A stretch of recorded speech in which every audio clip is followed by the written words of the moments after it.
دنیا کے معاملات ہوں یا دین کے، عام طور سے زیادہ تر ہر معاملے میں درمیان اور بیچ کا راستہ بہتر ہوتا ہے۔ اگر کوئی انسان بہت زیادہ لمبا ہو تو اس کو بھی لوگ عیب مانتے ہیں، بہت گھنٹا ہو، ناٹا، اس کو بھی لوگ برا مانتے ہیں، اچھا نہیں سمجھتے ہیں، ایک عیب مانا جاتا ہے۔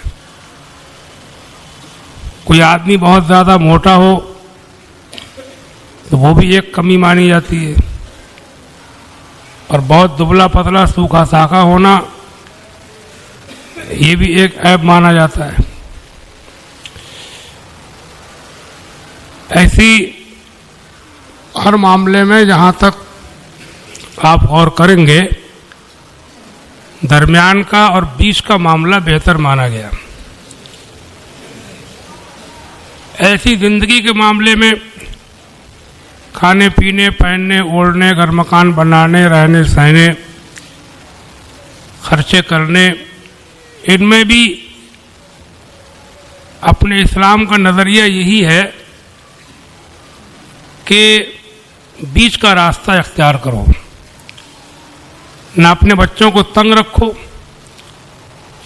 کہ انہیں کھانے پینے ضروری باتوں کے لیے ترساؤ، نہ خود یا اپنے بچوں کے اتنے شوق بڑھاؤ کہ حد سے آگے بڑھ جاؤ۔ حدیث شریف میں ہے، رسول خدا سید عالم احمد مجتبیٰ محمد مصطفیٰ صلی اللہ تعالی علیہ وسلم ارشاد فرماتے ہیں، الاقتصاد فی النفقۃ نصف المعیشہ۔ خرچے کے معاملے میں، اخراجات کے معاملے میں، نفقے کے معاملے میں درمیانی روش اختیار کرنا یہ آدھی زندگی ہے، یعنی زندگی کا سکون ہے، آدھی زندگی کی بہتری ہے۔ ایک حدیث شریف موضوع نے فرمایا،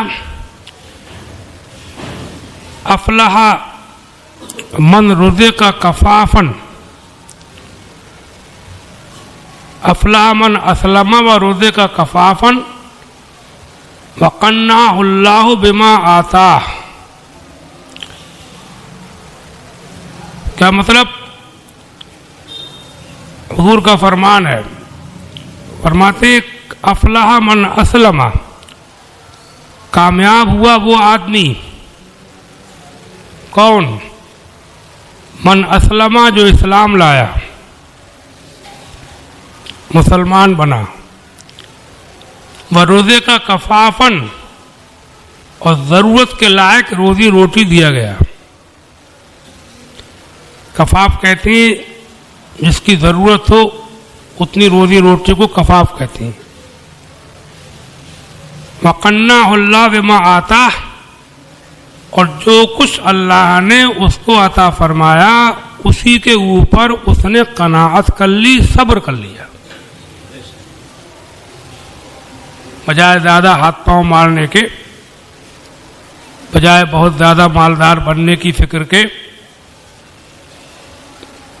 جو کچھ اللہ نے اس کو دے دیا اپنی ضرورت کے لائق، اسی پر اس نے صبر کر لیا، یعنی قناعت کر لی کہ اب مجھے اس سے زیادہ کی ضرورت ہی نہیں ہے۔ سمجھا آپ؟ یعنی ایک اسٹیج کے اوپر، ایک منزل پر پہنچ کر کے اس کو صبر آ جائے، یہ نہیں کہ مرتے دم تک ہر وقت یہی فکر رہے کہ اور پراپرٹی، جائیداد، روپیہ، پیسہ، اور کرتے کرتے مر گیا۔ قرآن میں ہے، الہاکم التکاثر حتی زرتم المقابر، اے لوگوں تمہیں اس تکاثر نے غافل کر دیا۔ تکاثر کا مطلب ہوتا ہے ایک دوسرے سے کمپٹیشن کرنا، مقابلہ کرنا، زیادتی میں، کہ اس کا مکان ایسا ہے تو میرا اس سے بڑھیا ہونا چاہیے، اس نے شادی ایسی کی ہے تو میری شادی اور بھاری ہونا چاہیے، اس نے کھانا یہ دیا ہے تو میرا کھانا اور بڑھیا ہونا چاہیے۔ اس کے کپڑے ایسے ہیں تو میرے کپڑے اس سے اچھے ہونا چاہیے.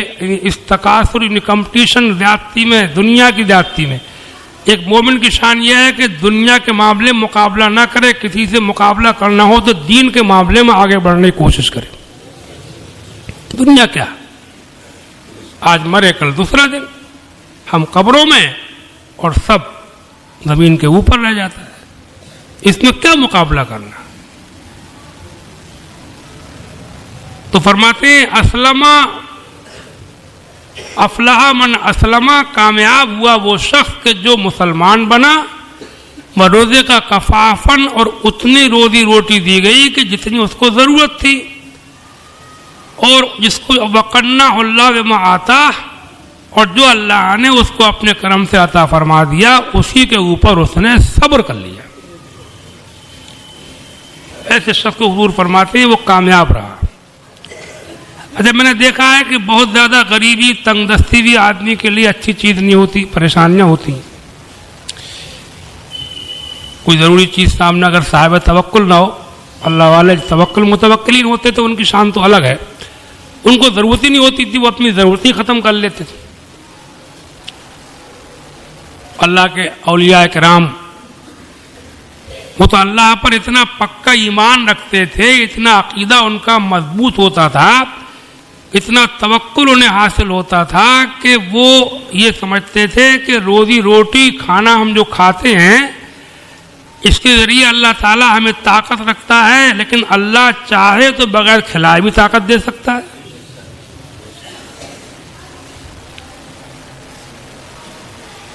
اللہ چاہے تو بغیر سلائے بھی ہمارے دین و آنکھ کو سکون دے سکتا ہے. وہ نیند کی پرواہ نہیں کرتے تھے, وہ کھانے پینے کی پرواہ نہیں کرتے تھے.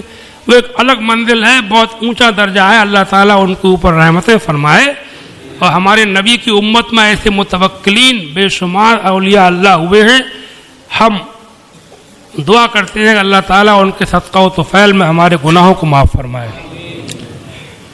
لیکن عام طور سے جو ہے وہ بہت زیادہ غریبی, تنگ دستی, جس کو توکل میسر نہ ہو, پورا بھروسہ کامل نہ ہو, اس کے لیے اچھی چیز نہیں رہے گی. وہ اس کو پریشانی ہوگی. اس کی عادتیں ہیں کہ بغیر کھائے رہ نہیں سکتا, بغیر سوئے رہ نہیں سکتا, جاڑا برداشت نہیں کر سکتا, گرمی برداشت نہیں کر سکتا. اپنی ضرورتوں کے لائق اللہ تعالیٰ عطا فرما دے تو اس کا کرم ہے. اور آپ نے یہ بھی دیکھا ہوگا کہ بہت زیادہ غریبی اگرچہ پریشانی کا سبب بنتی ہے, تو میں نے ایسے لوگ بھی دیکھے ہیں کہ بہت زیادہ مالدار ہو کر کے پریشان ہو گئے ہو. بیچ کا آدمی صحیح رہتا ہے, درمیان کا آدمی. مالدار آدمی کو پیسہ بہت ہے مگر سکون نہیں.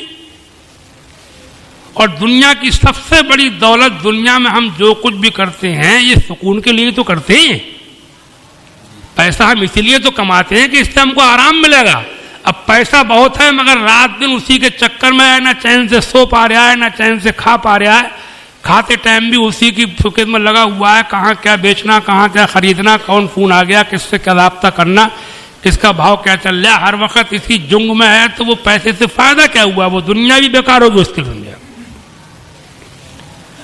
کل ملا کر کے آپ غور کریں گے تو سب سے بہتر باتیں وہی ہیں جو خدا کے رسول کی باتیں ہیں. سمجھے آپ؟ پھر سنو حدیث کو. اسلم افلاح من اسلم روزے کا کفافن وقنا اللہ بما آتا, وہ کامیاب ہوا جو مسلمان بھی ہو گیا اور ضرورت کے لائق اللہ نے اس کو عطا فرما دیا, اور جو اللہ نے دے دیا اسی کے اوپر اس نے قناعت و صبر کر لیا. زیادہ ہاتھ پاؤں مارے نہ پھرا. تو میں کہتا رہتا ہوں کہ بجائے آمدنیاں بڑھانے کے اپنے شوق کم کرو. آمدنی بڑھانے کی فکر آپ کو بیمار بھی کر سکتی ہے, مارے پھرنے سے دماغ کو بھی پریشان کر سکتی ہے, سکون چھین سکتی ہے. اپنے شوق کم کرو, یہ ہے اسلامی طریقہ. ایک حدیث میں حضور نے کلیئر فرمایا, حدیث ہے یہ بھی, خیر الامور اوسطھا, فرماتے ہیں سب سے بہتر بات جو ہے, بہتر راستہ جو ہے وہ بیچ کا, وسط کا, درمیان کا معاملہ ہے. درمیان کا معاملہ بہتر معاملہ ہوتا ہے, بیچ کا راستہ بہتر ہوتا ہے. سمجھے آپ غور کریں گے کہ ہمارے اللہ نے, ہمارے نبی نے کتنی اچھی رہنمائیاں ہماری فرمائی ہیں, دین کے معاملے میں بھی اور دنیا کے معاملے میں بھی تو آج کی میری چھوٹی سی گفتگو کا خلاصہ ہے، دیکھو دنیا کو مانو تو مانو تو، جانو تو نہ جانو تو، سمجھو تو نہ سمجھو تو، یہ ہے کچھ نہیں، اس کی اوقات ہے کچھ نہیں، سمجھے آپ؟ اس کی اوقات سمجھنا ہو تو ایسا نہیں ہے کہ موت کوئی گالی کا نام ہے، روزانہ مرتے ہوئے کو دیکھو، چھوڑ کے مر رہے ہیں، چھوڑ کے مر رہے ہیں، چھوڑ کے مر رہے ہیں۔ اللہ تعالیٰ توفیق دے، اپنے حالات کیسے بناؤ، درمیانی راستہ اپناؤ، کھانے پینے میں بھی یہ نہیں کہ ہر وقت ذائقہ، مزہ، لذت، ذائقے داری چیزیں بھی ہوں تو زیادہ کے چکر میں نہ رہو، تھوڑا ذائقہ ہو تو اسی کو بہت سمجھو، تھوڑے مزے کو بہت سمجھو، دنیا کے تھوڑے مزے کو بہت سمجھو، اور زیادہ مزے کے لیے اللہ نے دنیا بنائی نہیں ہے، جنت بنائی ہے اللہ نے۔ اب میں نے دیکھا ہے کہ جو لوگ دنیا کے زیادہ مزے کے چکر میں پڑے وہ دنیا کا مزہ بھی گیا، کھانوں کے بڑھیا زیادہ عمدہ ہر وقت اسٹینڈرڈ کے کھانے کھا کر کے مہلک بیماریاں ہونے لگی، خطرناک بیماریاں ہونے لگی، جب بیمار ہو گئے تو اب پرہیز کر رہے ہیں، ابلی سبزی کھا رہے ہیں، اب سمجھے آپ نمک مرچ مسالے سب گئے، ارے پہلے سے ہی کچھ عقل کر لیتا تو یہ نمبر ہی کیوں آتا؟ میں کہتا ہوں کہ لوگ جب بیمار ہوتے ہیں تو پرہیز کرتے ہیں، تھوڑا پرہیز پہلے سے کرنا شروع کر دو تو بیمار کا نمبر ہی کیوں آئے گا بیماری کا، سمجھا؟ اللہ تعالیٰ محفوظ رکھے گا۔ احتیاط برتو ہر معاملے میں، کپڑوں میں، پہننے میں، اوڑھنے میں، صفائی گجائی کے معاملے میں بھی درمیانی راستہ، بیچ کا راستہ، نہ گندا اور میلا رہے، نہ اتنا نازک مزاج بن جائے وہم پرست کہ ہر وقت سارا کھوپڑا کپڑوں میں صفائی میں لگا رہے، بیچ کا راستہ اپنا ہے تو انشاءاللہ سکون سے رہے گا۔ حضور نے فرما دیا خیر الامور اوسطها، سب سے بڑھیا راستہ بیچ کا راستہ ہے۔ اللہ تعالیٰ اسی پر چلنے کی